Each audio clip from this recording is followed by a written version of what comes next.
I still remember the sting of sitting on that cold bench, waiting for my brother to finish his turn so I could wear the same pair of shoes.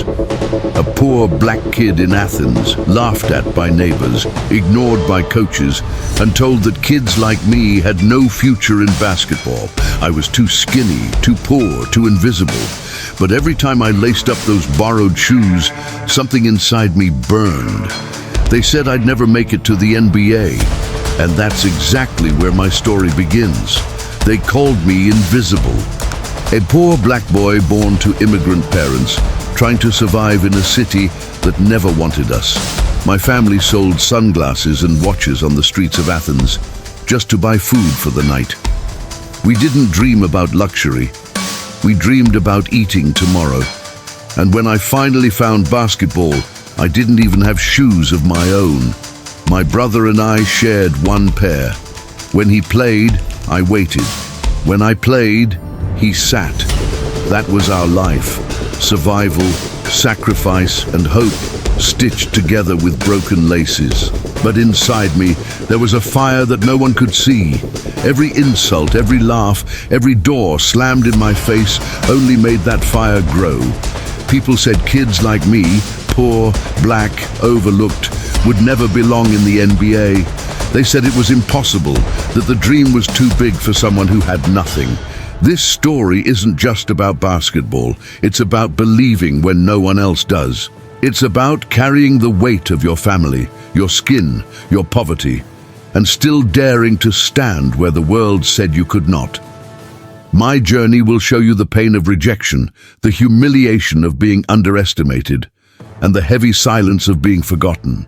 But it will also show you the beauty of resilience, the strength of persistence, and the unshakable truth that greatness is born in the shadows. By the end of this story, you'll understand why they call me the Greek freak. But more importantly, you'll see that the real victory wasn't the trophies, the MVPs, or even the championship. The real victory was proving that no matter where you come from, no matter how poor, no matter how invisible, you have the power to change everything. If you're ready for a story of pain, survival, and triumph that will move you and inspire you, stay with me until the very end. And before we begin, make sure to subscribe to Beyond the Game. Hit the like button if you believe in second chances, and comment below telling me which country and city you're watching from. I want to know where this story of hope is reaching today. Survival was the first game I ever learned to play. Long before I touched a basketball, my life was about finding ways to make it through another day. My parents were immigrants in a country that barely accepted us, working endless hours just to put bread on the table. And then there was me and my brother Thanasis. We were boys carrying dreams too heavy for our age, trying to climb a mountain without the right shoes, literally. We had one pair, just one. They weren't even basketball shoes. They were too big for me, too small for him, cracked at the seams and thin as cardboard at the bottom. The laces were frayed, the soles slick with wear, but to us they were treasure. When Thanasis wore them, I sat on the sidelines, my heart racing with impatience. When he finished, he pulled them off, sweat-soaked and heavy, and handed them to me. No words were exchanged, just a glance, a nod, and the unspoken agreement, your turn. Don't waste it. I'd shove my feet inside while they were still warm, sometimes even damp. My socks stuck to the insides, but I didn't care. Because the moment those shoes touched the court, I felt alive. I felt free. The squeak of rubber against hardwood was music louder than the insults we heard in the streets. The sound of the ball bouncing against the cracked gym floor drowned out the whispers that followed us everywhere. Immigrants, too black, too poor. We played like the court was our sanctuary. Each dribble was defiance. Each jump was rebellion. Each shot was a reminder that even a poor black boy could fly, if only for a second. But reality always waited at the door. We saw other kids with shiny sneakers, clean jerseys, even parents cheering from the stands. We had none of that. We had laughter aimed at us, coaches who barely noticed us, and nights when dinner was a piece of bread split in two. Sometimes I would stare at that single pair of shoes sitting by the door of our tiny apartment. They looked tired, like they were carrying not just two boys, but an entire family's future. Could they really hold all that weight? Could they take us beyond this neighborhood, beyond the streets where people told us we didn't belong? Thanasis and I never spoke about it out loud, but we had a pact. As long as those shoes lasted, so would our fight. He pushed me harder, I pushed him back, and together we grew stronger. We learned discipline from waiting, patience from watching, and hunger from sitting on the sideline. Sometimes, when it wasn't my turn, I would close my eyes and imagine a day when I wouldn't have to wait. A day when my name would be called, when the world would know me not as the boy with no shoes, but as something greater. Yet deep inside, the sting never left. Sitting on that bench, powerless, waiting for my turn, it felt like life itself was telling me to stay in the shadows. And I hated it. My hunger wasn't just for food, it was for respect, for recognition, for a chance to prove that a poor black boy could matter.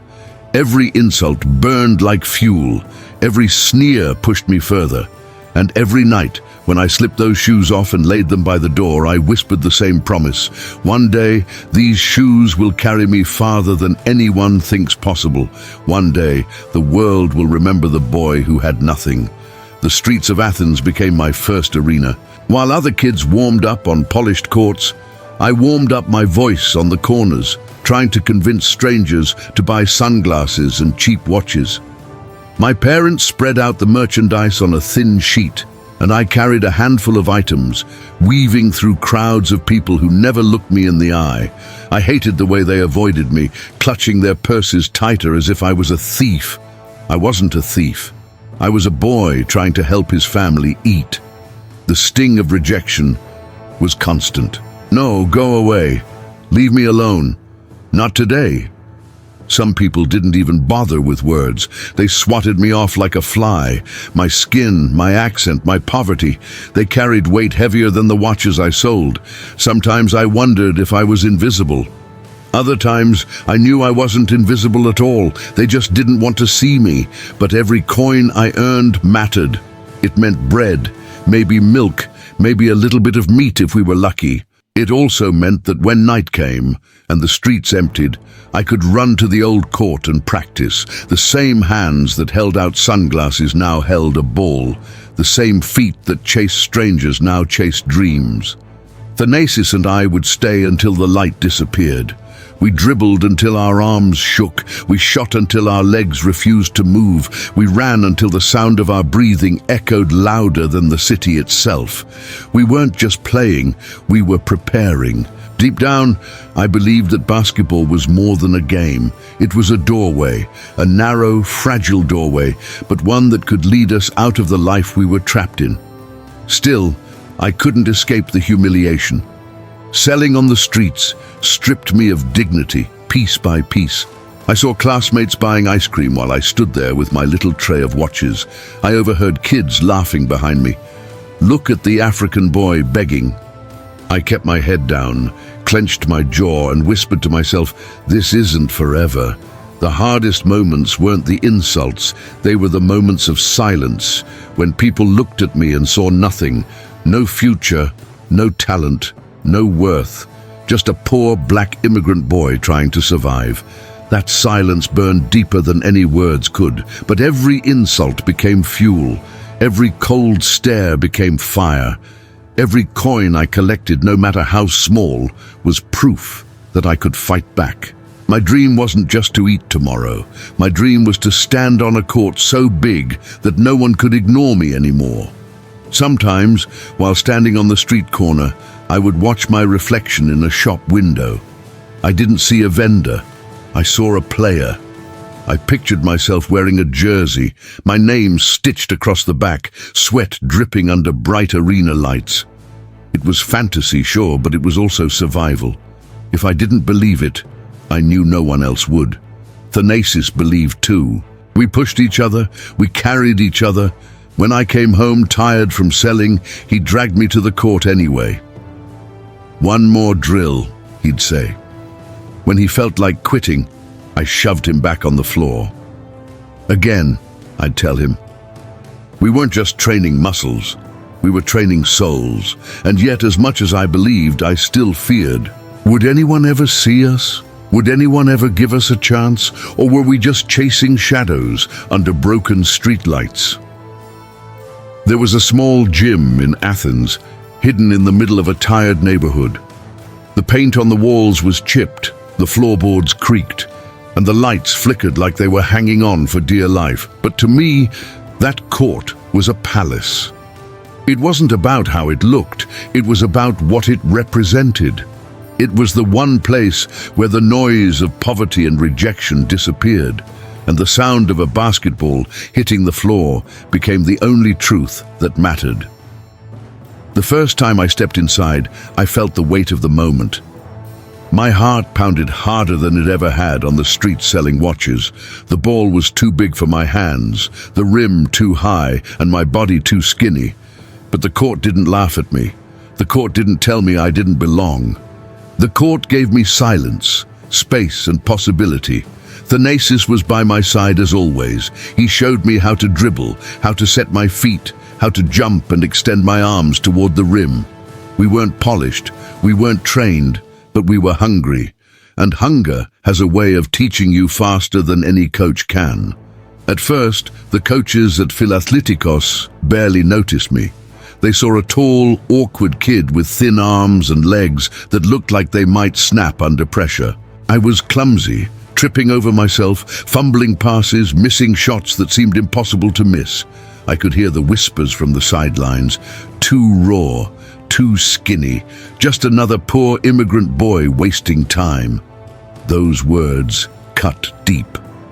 But instead of breaking me, they sharpened me.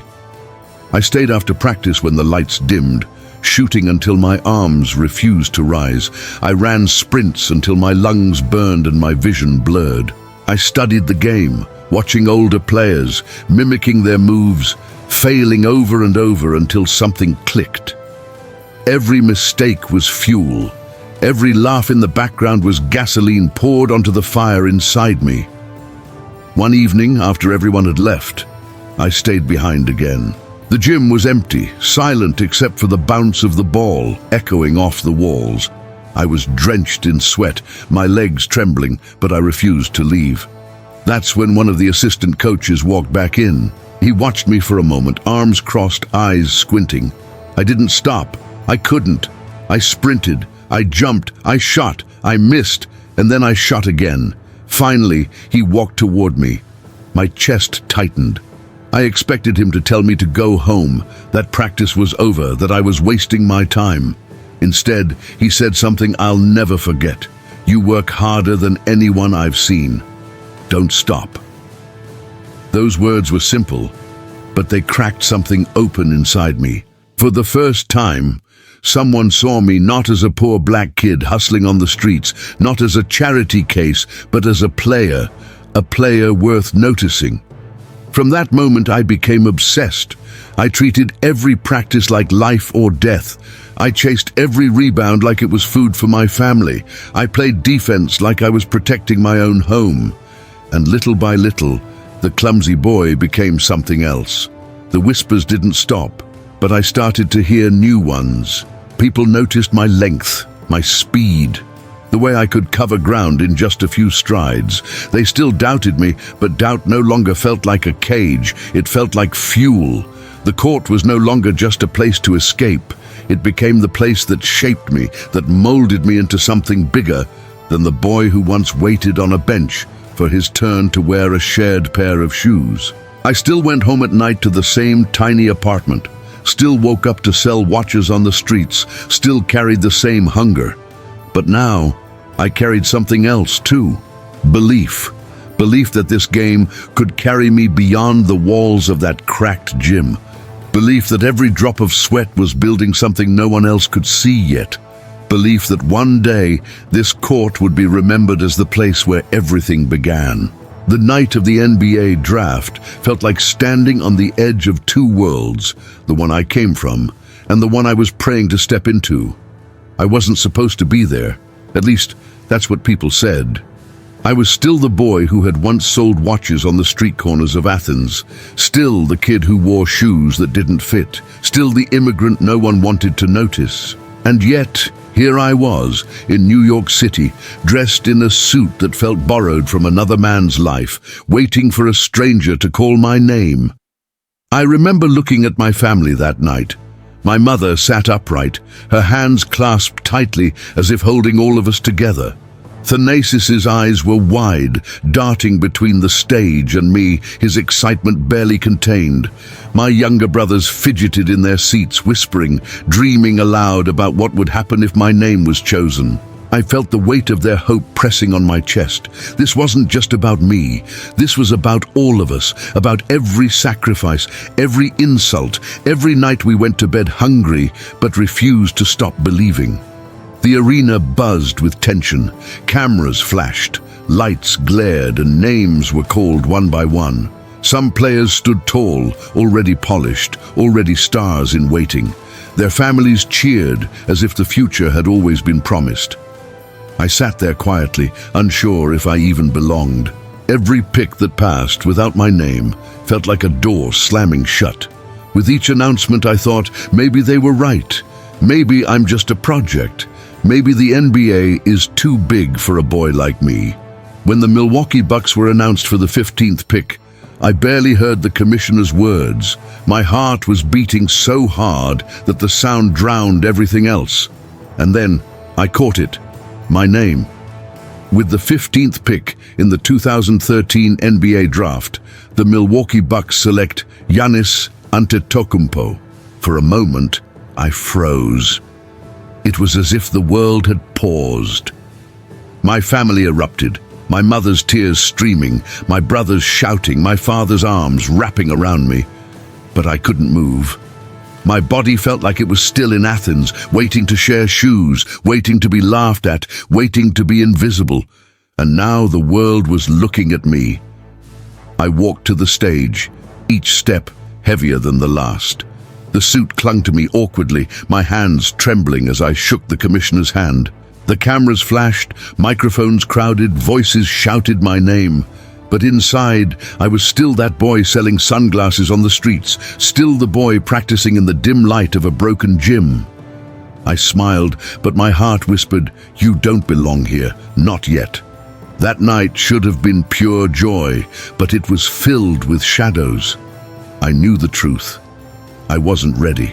I was too skinny, too raw, too far behind the polished players I now stood beside. The Bucks didn't draft a star. They drafted a possibility, a gamble, a dream that might never come true. And I felt the weight of that gamble pressing down on me. Reporters asked me questions I barely understood. My English was broken, my answers clumsy, and I felt their doubts in every glance. He's just a kid. He needs years before he's ready. Why waste a pick? The shadows of those words followed me off the stage, into the car, even into my dreams that night. But alongside the doubt, there was something else. A spark. Because for the first time, the world had spoken my name out loud. The same name that was ignored in Greece, that was dismissed on the streets, that was whispered in ridicule. Now it echoed in the biggest arena of all. And I realized maybe I didn't belong yet, but I would. That night I promised myself I would carry the weight of that pick, of that suit, of my family's tears. I would transform the skinny boy into something no one could deny. I would make the shadows of draft night disappear in the light of what was coming. When I first arrived in Milwaukee, it felt like I had landed on another planet. The air was colder, the streets wider, the people taller. Everything felt foreign. The food, the language, even the way people looked at me. Back in Athens, I was invisible. Here, I was visible, but for all the wrong reasons. I was the skinny foreign kid, the one everyone whispered about, the one drafted too high, the one who didn't belong. My body betrayed me every time I stepped onto the court. I was 6'9", but barely 190 pounds. My arms and legs looked like sticks compared to the other players. They were built like machines, sculpted by years of training, while I still looked like the boy who had shared shoes with his brother. Every time I went up for a rebound, I was shoved aside. Every time I drove to the basket, I bounced off defenders like a toy. And every time I glanced at the bench, I could see the coach's eyes, curious, skeptical, uncertain. The first practices were brutal. My English was broken, and I struggled to understand even the simplest instructions. I wanted to ask questions, but fear kept my mouth shut. I didn't want them to see me as weaker than I already looked. So I copied, I studied, I learned by watching. When I made mistakes, I bowed my head and ran harder. When I fell, I got up quicker. But no matter how hard I tried, my body wasn't ready. My legs shook after drills. My arms ached from lifting weights. My chest burned with every sprint. I knew the whispers were spreading. Reporters called me a project. Teammates smirked when I fumbled the ball. Some fans laughed, calling me too thin, too foreign, too unpolished. I could hear them, even when I tried to block it out. He'll never make it. He's not strong enough. Just a wasted pick. At night, in my small apartment, I would stare at the ceiling and wonder if they were right. I thought about my family back in Greece, about the streets where we sold watches, about the shoes I had shared with Thanasis. I couldn't fail them. I couldn't go back empty-handed. The NBA wasn't just my dream, it was our survival, so I worked. I worked like my life depended on it, because it did. I spent hours in the weight room, forcing food down my throat to add pounds to my skinny frame. I ran until my lungs screamed, lifted until my muscles begged to quit. And when practice was over, I stayed behind, shooting jumpers in an empty gym, the echoes of the ball bouncing like a promise. I wasn't just training my body, I was training my mind. Every insult became motivation, every doubt became energy. Every time someone said I couldn't, I whispered to myself, just wait. Still, it wasn't enough to silence the fear. There were nights when I broke down, when I questioned if I could ever catch up. The NBA was faster, stronger, smarter than anything I had known. It was unforgiving, and I was just the skinny kid from Greece trying to hold on. But then, small sparks began to appear. A blocked shot that surprised even me. A fast break where my long strides covered the floor like no one else. A pass threaded perfectly through defenders. Tiny flashes of the player I could become. And each flash planted a seed of belief, not just in me, but in those watching. I wasn't ready yet, not even close. But the whispers started to change. They weren't laughs anymore. They were questions, curiosity, possibility. And for the first time in America, I felt something familiar. Hunger. The mirror became both my enemy and my ally. Every morning, I stood in front of it, staring at the body that everyone said wasn't good enough. My arms were thin, my chest narrow, my shoulders sloped. I didn't look like an NBA player. I looked like a kid pretending to wear a man's uniform. And yet, behind that reflection, I saw something no one else could. Potential. The coaches told me I needed to get stronger. Stronger legs, stronger arms, stronger everything. So I lived in the weight room. At first the iron mocked me, the barbell trembled in my hands, my knees buckled under the squats, my chest burned during push-ups. Teammates lifted twice as much with half the effort. I felt weak, humiliated, almost exposed. But every day I came back. Every day I added one more rep, one more set, one more ounce of strength. The trainers stuffed me with food, plates of pasta, meat, vegetables, protein shakes thick as cement. I ate until I felt sick, until my stomach begged for relief. But I remembered the nights in Athens when my stomach ached from hunger. This was a different kind of pain, a better pain, a pain with purpose. Slowly the mirror began to change. My arms gained definition, my chest broadened, my shoulders squared. I could feel power coursing through me, power that had never been there before. On the court, I no longer bounced off defenders. I collided. I attacked. My strides stretched the floor. My jumps touched the rim with ease. My hands swallowed the ball like it was made for me. The whispers around me began to shift. Reporters still doubted, but they watched closer. Teammates started glancing at me differently. Less amused, more wary. Coaches pulled me aside, correcting my footwork, my shooting form, my positioning. They no longer ignored me. They invested in me. But the transformation wasn't just physical. It was mental. Every insult, every rejection from my past fueled me. When the weights felt too heavy, I remembered the laughs of kids pointing at my torn shoes. When my lungs burned, I remembered the streets of Athens where people refused to look at me.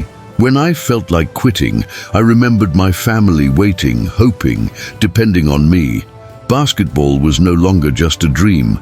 It was a weapon, and I was learning how to sharpen it. I started making plays that caught everyone's attention.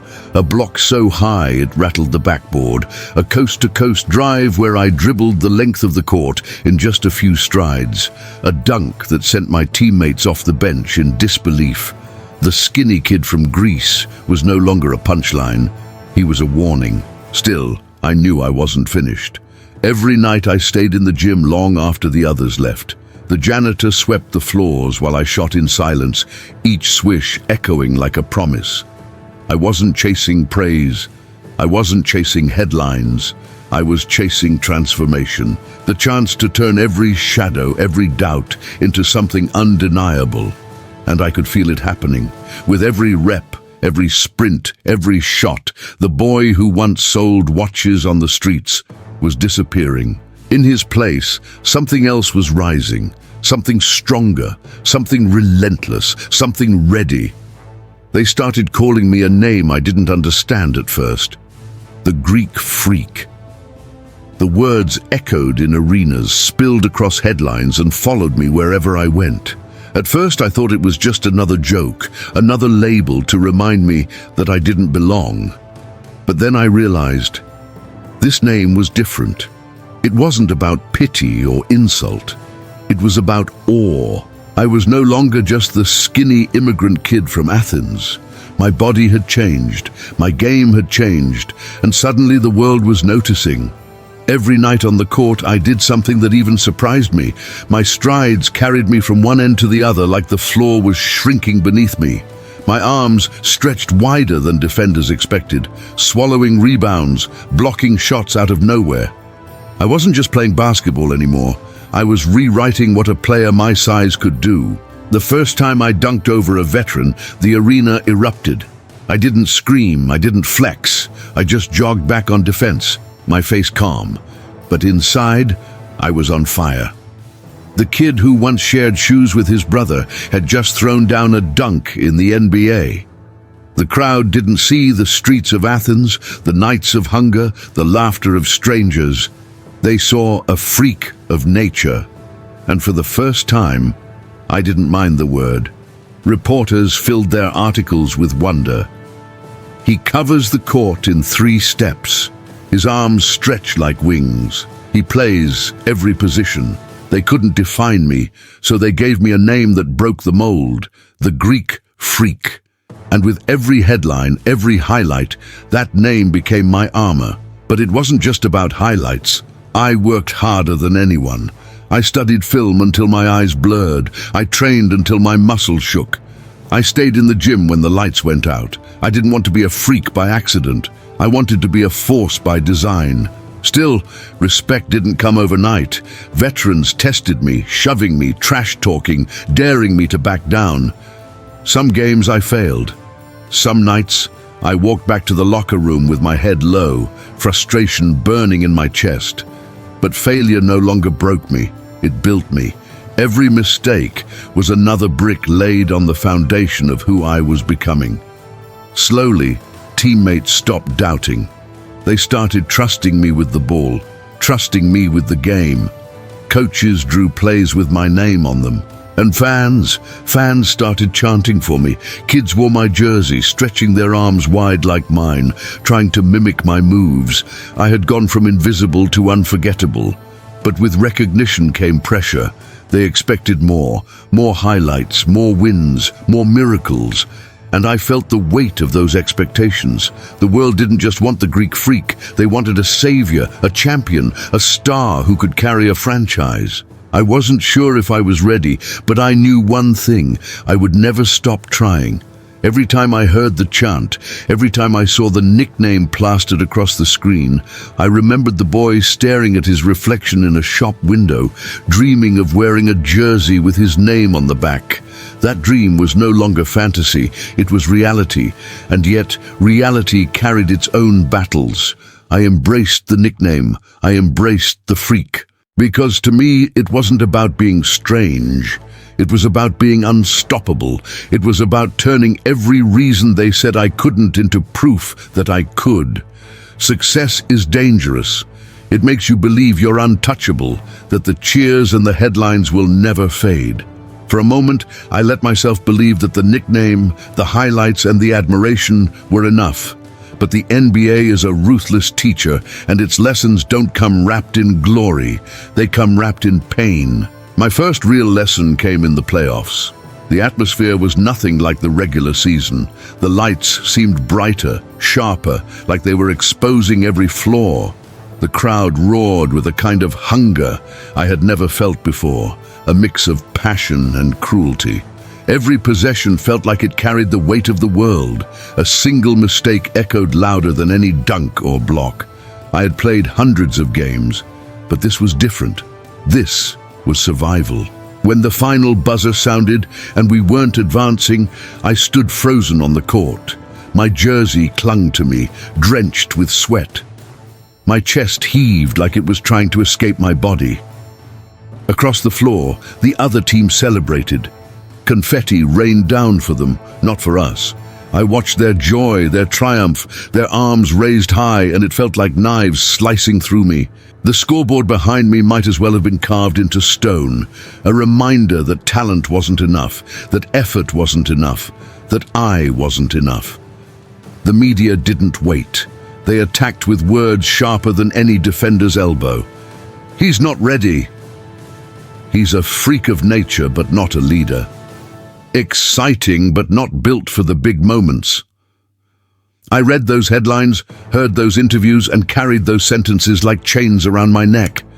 Fans who once cheered began to question. Analysts who once marveled began to doubt. And worst of all, late at night, I began to doubt too. That summer, failure haunted me. I saw it everywhere. When I closed my eyes, I saw the scoreboard frozen against us. I saw the missed shots, the turnovers, the hesitation that cost us possessions. I replayed every moment on an endless loop, punishing myself over and over. I hated the way I shrank in the biggest moments. I hated that I hadn't demanded the ball, hadn't forced my will on the game. I hated that I let fear steal from me. But pain has a strange way of speaking. If you listen closely, it can teach you what success hides. Slowly, I realized that losing wasn't the end. It was a mirror.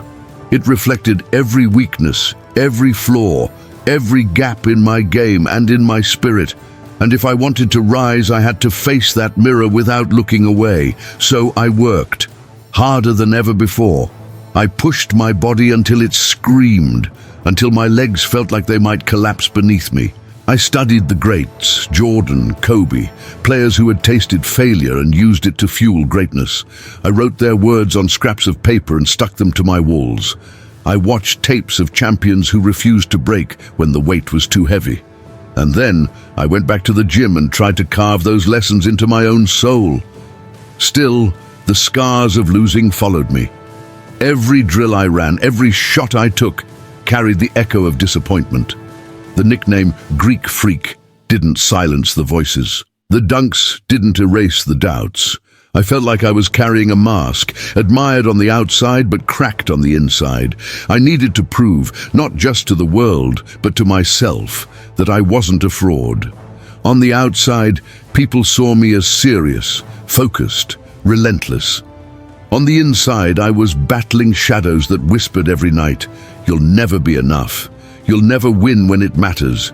You'll never be the one to carry a team." Those whispers hurt more than any loss because they came from inside me. But I answered them the only way I knew how, by working, by sweating, by refusing to quit. I stopped celebrating small victories. I stopped smiling after highlights. I wanted more. I needed more, because now I understood. This wasn't about proving I could play in the NBA. This was about proving I could survive it, and survival meant embracing pain, not running from it. Every insult became fuel, every doubt became energy, every failure became the stone I stepped on to climb higher. I stopped fearing pain and started welcoming it, because I knew it was the only teacher that told. When they handed me the MVP trophy, I thought the weight of it would erase the doubts. I thought it would silence the critics, quiet the voices that said I wasn't enough. The applause thundered through the arena, the cameras flashed, and for a moment I felt like I was standing at the top of the world. From a poor black boy selling watches on the streets of Athens to holding the most prestigious individual award in basketball, it felt like destiny fulfilled. But as the noise faded, something inside me didn't feel right. The trophy was heavy, but my chest felt heavier. The words of the media still echoed, "Can he win when it matters most?" Because even as I stood on that stage with tears in my eyes, I knew the truth. We hadn't won the championship. The confetti hadn't fallen for us. My team was still empty-handed. The season had been magical. Night after night, I gave everything. I dominated the paint, ran the floor like a guard, blocked shots that looked impossible. Fans screamed my name. Analysts called me unstoppable. Opponents tried to prepare but couldn't contain me. I was the Greek freak, the phenomenon rewriting the rules of the game. And yet, when the playoffs came, the story ended the same way it had before. Disappointment. It haunted me. Reporters smiled while they asked, "How does it feel to be MVP?" And I smiled back, but inside I wanted to scream. What does it matter? I didn't dream of being the best player in the regular season. I dreamed of being the last man standing, holding the championship trophy with my brothers celebrating beside me. That summer, I stared at the MVP trophy in my living room. It glittered under the lights, a symbol of success. But every time I looked at it, I felt a hollow ache in my stomach. I remembered the streets of Athens, the hunger, the humiliation, the nights sharing shoes with Thanasis. None of those struggles were about individual glory. They were about survival, about family, about lifting all of us out of the shadows. And this trophy, it didn't feed my hunger. It only reminded me of how far I still had to go. The next year, I won it again. Back-to-back MVPs. The headlines were louder, the praise stronger, the accolades higher, but my heart remained restless, because each year ended the same way, with us watching another team celebrate, with me standing on the sidelines, sweat dripping, eyes burning, knowing I had failed again. I began to understand that success without fulfillment is its own kind of failure. I had climbed the mountain of individual achievement, but the peak I wanted most was still out of reach. Every time I held that trophy, I thought of the fans who believed in me, the teammates who trusted me, the family who sacrificed everything. I felt like I was letting them down. Doubt crept back in. Was I cursed to be just a highlight machine, a player for the regular season, a name on a trophy but not on a banner?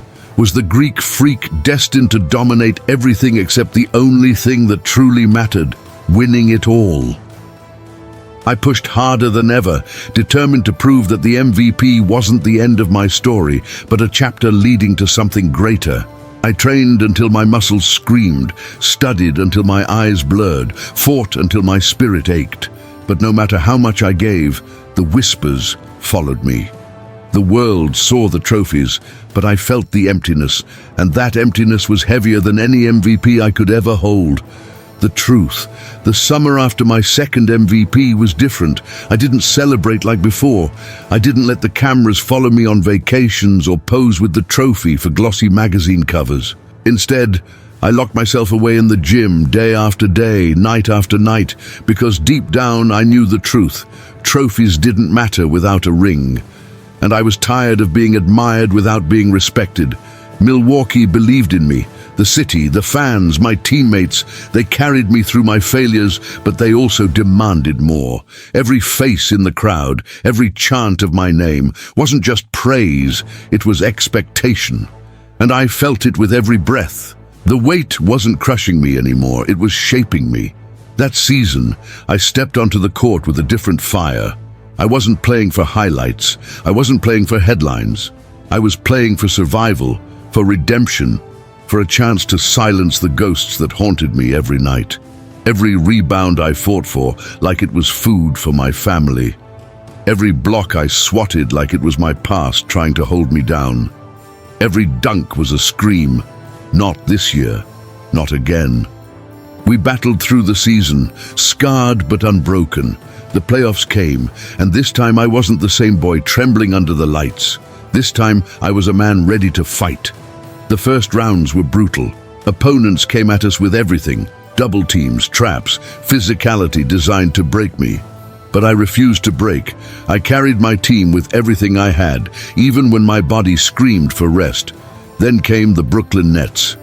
Everyone said we couldn't beat them. Too much talent, too many stars, too much firepower. They laughed at us before the series began. But basketball isn't played on paper. It's played on sweat, heart, and belief.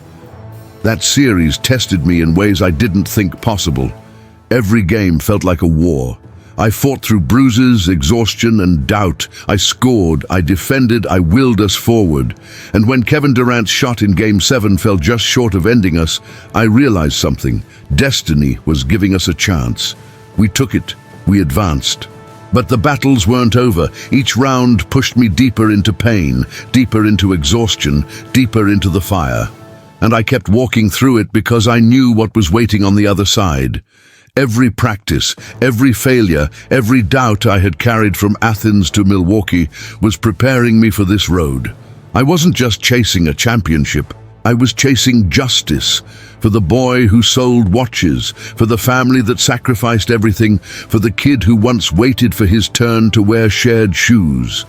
This wasn't about proving people wrong anymore. This was about proving that every sacrifice, every tear, every ounce of pain had a purpose. And as we marched closer to the finals, I could feel the world shifting. The critics still doubted, but their voices were quieter now. My teammates trusted me more than ever, and my city, the city of Milwaukee, was alive with belief. I carried them on my back, and I refused to let go. But destiny never comes easy. The road was paved with blood, sweat, and heartbreak. And as much as we had survived, I knew the biggest battle was still ahead. Game 6 of the finals, Milwaukee versus Phoenix. Our city hadn't touched a championship in 50 years, and now everything came down to this night. The arena shook like thunder, fans dressed in green and white chanting, as if their voices alone could lift us. I could feel the weight of every eye on me. Teammates trusted me, opponents targeted me, the world doubted me, and I carried it all. I walked onto the court, sweat already forming, my body battered from the war of the playoffs. My knee wasn't even supposed to let me play weeks earlier, but here I was, ready to give more than I had. Pain screamed in my bones, but I silenced it. Tonight wasn't about pain, tonight was about history. From the opening tip, I attacked. Every rebound felt like life or death. Every drive to the rim was me fighting ghosts, poverty, hunger, rejection. I dunked with fury, blocked shots like I was protecting more than just a basket. The Suns threw everything at me. Double teams, hard fouls, bodies crashing into mine, but nothing could stop the storm inside. Shot after shot, point after point, the number climbed. 10, 20, 30. My lungs burned, my legs shook, but I refused to slow. The crowd fed me energy, every scream echoing in my chest. My teammates rallied, but the responsibility was mine. I wasn't just playing a game, I was carrying a city, a family, a lifetime of struggle. In the fourth quarter, exhaustion wrapped around me like chains. My vision blurred, my arms heavy, my body begging me to quit. But quitting wasn't an option. I thought about the boy who once waited for his turn to wear his brother's shoes. I thought about selling sunglasses on the streets. I thought about every insult, every doubt, every voice that said I couldn't, and I answered them with every basket. The scoreboard ticked upward, 40, 45, 50. The crowd exploded. 50 points in the game that decided it all. The final buzzer sounded, and for a moment I couldn't breathe. My chest heaved, my knees buckled, my eyes filled with tears. Confetti rained, this time for us. My teammates swarmed me. The city screamed, and I stood in the center of it all, champion, finals MVP, survivor. But the victory wasn't just about basketball. It was about proving that a poor black boy from Athens, who once had nothing, could climb to the very top of the world.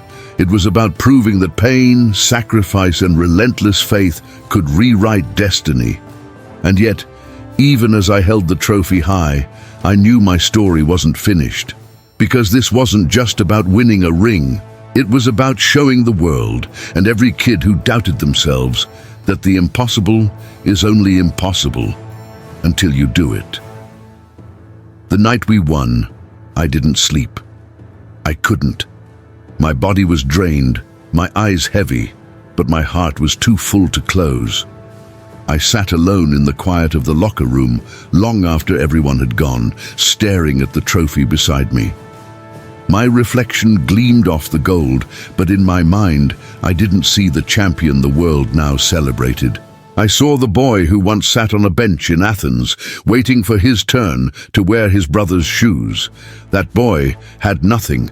No sneakers, no money, no promise of tomorrow, just hunger, hope, and a ball that bounced louder than the insults thrown at him. And now, here I was, holding the most coveted prize in basketball, standing at the peak of a mountain no one believed I could climb. The distance between those two boys, the one who shared shoes and the one who lifted trophies, felt impossible. And yet they were both me. I thought about my parents, about the courage it took to leave Nigeria and raise us in a land that never fully accepted us. I thought about the nights we went hungry, the days we sold sunglasses on the street, the countless times I felt invisible. Every sacrifice, every tear, every silent prayer led to this. The championship wasn't just for me, it was for them, for my brothers who never stopped pushing me, for my city that adopted me. For every immigrant kid who has ever been told they don't belong, immortality doesn't come from stats or trophies. It comes from the story you leave behind. My story wasn't just about basketball. It was about defiance, about standing against poverty, against prejudice, against the weight of expectations, and refusing to break. It was about turning pain into power, doubt into drive, rejection into redemption. That's why the championship meant more than the ring. It was a symbol that the boy with no shoes, the boy mocked for being too poor, too skinny, too black, had become something no one could deny. Not just a champion, but a testament. Proof that impossible dreams can be real. Proof that your starting point doesn't define your ending. Even now, when kids look up to me and call me their hero, I tell them the truth. I'm not special. I wasn't chosen. I wasn't given anything. I earned it inch by inch through sweat, sacrifice, and struggle. And if I could rise from the shadows of Athens to the lights of the NBA, so can they. Because greatness isn't born. It's built in silence, in pain, in hunger. And it belongs to those who never stop fighting. So when people call me the Greek freak, when they celebrate my highlights and chant my name, I smile. But deep down I remember the boy staring at a single pair of shoes by the door. And I know without a doubt that he is still with me. He always will be.